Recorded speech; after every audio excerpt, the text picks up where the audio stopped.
आज हम करेंगे केमिकल काइनेटिक्स।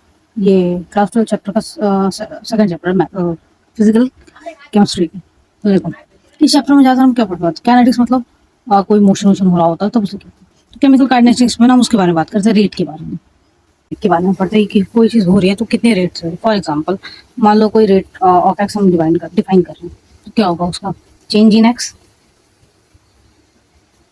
अपन वो कितने टाइम में चेंज हो रहा है, टाइम चेंज।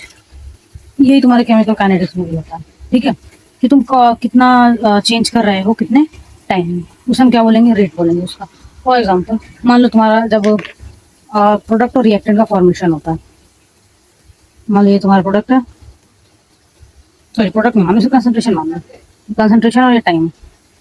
तो मुझे एक बात बताओ, जब प्रोडक्ट बनता है तो कंसंट्रेशन क्या होती है, रिएक्टेंट की डिक्रीज करती है इंक्रीज करती है, ऑब्वियस सी बात है डिक्रीज करती है, तो कहाँ जाएगा, डिक्रीज करेगा। और क्या कहते हैं, प्रोडक्ट की कंसंट्रेशन क्या होती है, जीरो से प्रोडक्ट इंक्रीज करता है, तो तुम्हारा प्रोडक्ट हो गया, तुम्हारा क्या होगा, रिएक्टेंट हो गया, ठीक है।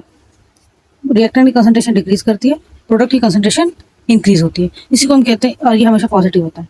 पॉजिटिव इसका क्या होता है, चेंज हमेशा पॉजिटिव होता है, ठीक है, change is always positive.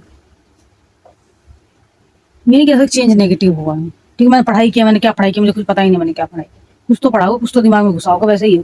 Change हमेशा पॉजिटिव होता है, उसका चेंज पॉजिटिव, वो एग्जैक्ट वैल्यू नेगेटिव हो सकती है पर उसका चेंज क्या होगा, हमेशा पॉजिटिव होगा। जैसे अगर हम इसे रेट ऑफ रिएक्शन लिखना है, उसका रेट ऑफ रिएक्शन, तो उसको कैसे लिखेंगे, डेल्टा आर अपॉन टी। अगर हम क्या कहते हैं, रिएक्टेंट का लिखना डेल्टा आर अपॉन टी, ठीक है।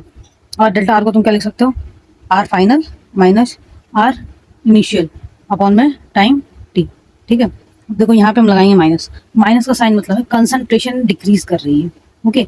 कंसंट्रेशन जो है ना तुम्हारी, जो कंसंट्रेशन है डिक्रीज कर रही है with fix amount of time, मतलब किसी टाइम पे कंसंट्रेशन क्या है, डिक्रीज कर दी, वो नेगेटिव साइन दिखाता है। अब प्रोडक्ट क्या होगा, इंक्रीज कर, उसकी कंसंट्रेशन इंक्रीज करेगी, तो उसके सामने कौन सा साइन लगेगा, पॉजिटिव का साइन लगेगा, तो तुम्हारा हो जाएगा delta P upon T. Delta P को तुम क्या लिख सकते हो, P final minus P initial upon time, ठीक है।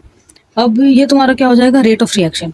अब दो चीज होती है, जो तुम्हारा रेट ऑफ रिएक्शन हो गया। अब थोड़ा सा आगे बढ़ते हैं, देखो इस पर क्या होता है, क्या छोड़ो आज के लिए इतना ही रहने देते हैं, इतना समझ आया, कल हम इसके आगे करेंगे, ओके बाय।